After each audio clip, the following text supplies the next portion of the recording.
Today, Albo, it's the economy, stupid.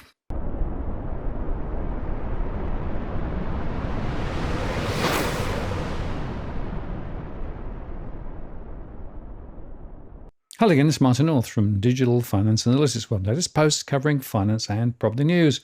Well, the early results from the US election indicates a strong Trump win. It's clear that households have reacted to the significant rises in cost of living and put the economy and migration well ahead of other issues such as Roe v. Wade. It's the economy, stupid, was a phrase coined by James Carville in 1992 when he was advising Bill Clinton on his successful run for the White House. Forget that, and you get ejected, as Rishi Sunak in the UK and now Biden in the US can attest. And the focus is not so much stock market performance, but whether people feel better off or worse off than previously. Now, of course, there are always excuses, such as COVID and wars. But at the end of the day, personal finances lead. Now, this is important given the upcoming Australian election.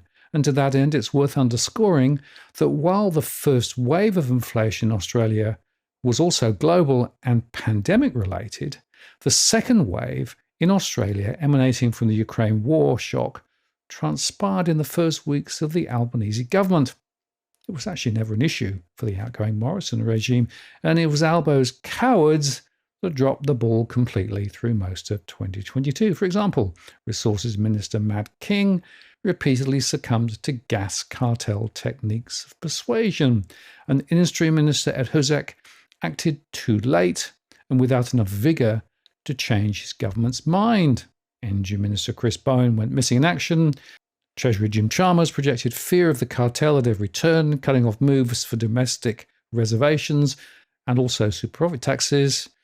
And Prime Minister Anthony Albanese did nothing. So by the time the government applied its $12 per kilojoule price cap in late 2022, which by the way is now a floor 2 years later, markets were already deflating to those levels.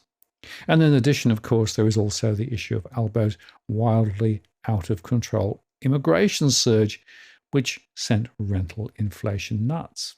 Together, those two blunders added around 2% to the CPI without considering spillovers or second-order effects. And then to try and help, they offered cash support to households against the high energy prices and rents, which made things worse because they are keeping inflation up and the RBA therefore needing to hold rates higher for longer as government spending goes through the roof across federal and state governments. It's a mess. A simple measure of household disposable income per capita compared to the US, the OECD, and G7 countries shows Australian households are frankly being taken to the cleaners. Albo made Australian inflation much worse than it needed to be, drove interest rates higher than they needed to be, and gutted households much more than they needed to be. Not conducive to getting re-elected, huh? Despite the other side of politics being pretty awful too. Actually, he turned Australia's natural advantages of a protected labour market during COVID and huge domestic energy reserves into a millstone around our necks. The second wave of Australian inflation, therefore, was purely the fault of the Albanese government. Now, to underscore this, the ABS released their selective costs of living measures for different types of households.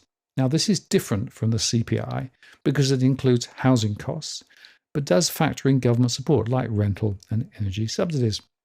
So the ABS said that over the past 12 months, the 5 living cost indices rose between 2.8% and 4.7%, easing from rises between 3.7% and 6.2% in the June 2024 quarter.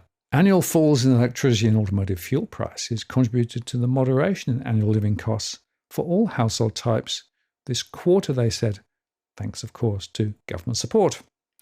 And they say that employee households continue to record the largest annual rise in living costs of all household types, rising 4.7% over the year, but that's down from 6.2% in the previous quarter and down from a peak of 9.6% in the June 2023 quarter. The most significant contributor to increases in employee households' living costs were mortgage interest charges. Mortgage interest charges rose 18.9% over the year, continuing the downward trend in mortgage interest charges inflation from a peak of, wait for it, 91.6% in June 2023 quarter. The Reserve Bank of Australia's decision to keep the cash rate on hold since November 2023 was actually the main contributor to the easing in annual growth, but mortgage interest charges remain elevated compared to recent years as some fixed rate loans continue to roll over into higher variable rate loans. Mortgage interest charges rose due to the continued rollover of those expired fixed rate loans, and the share of fixed home loan commitments has continued to decline in the September quarter, while the share of variable rate home loans has continued to increase, reflecting that roll-off. And higher insurance premiums and mortgage interest charges also drove the rises across the remaining household types.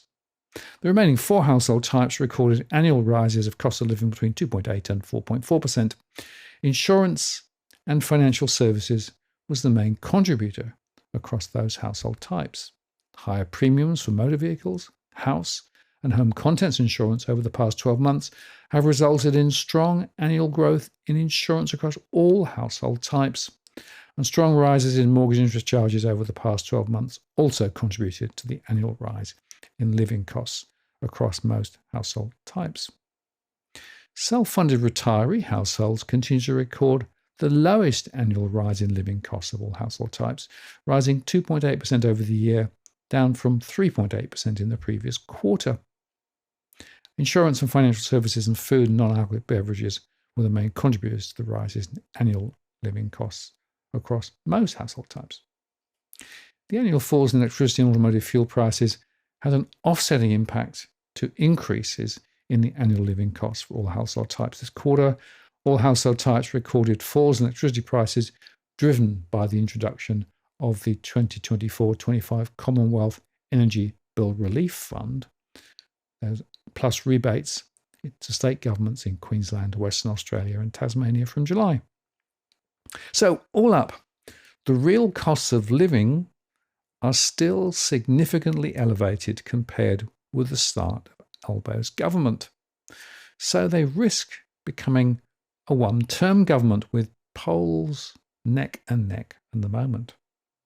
This helps to explain the move announced over the weekend to reduce HECS debt and offer more TAFE places in an attempt to paper over the damage. But Albo, just remember, it's the economy, stupid, and it's the economy at individual household level which will determine how people vote. I'm Martin North from Digital Finance Analytics. Many thanks for watching, and I'll see you again next time.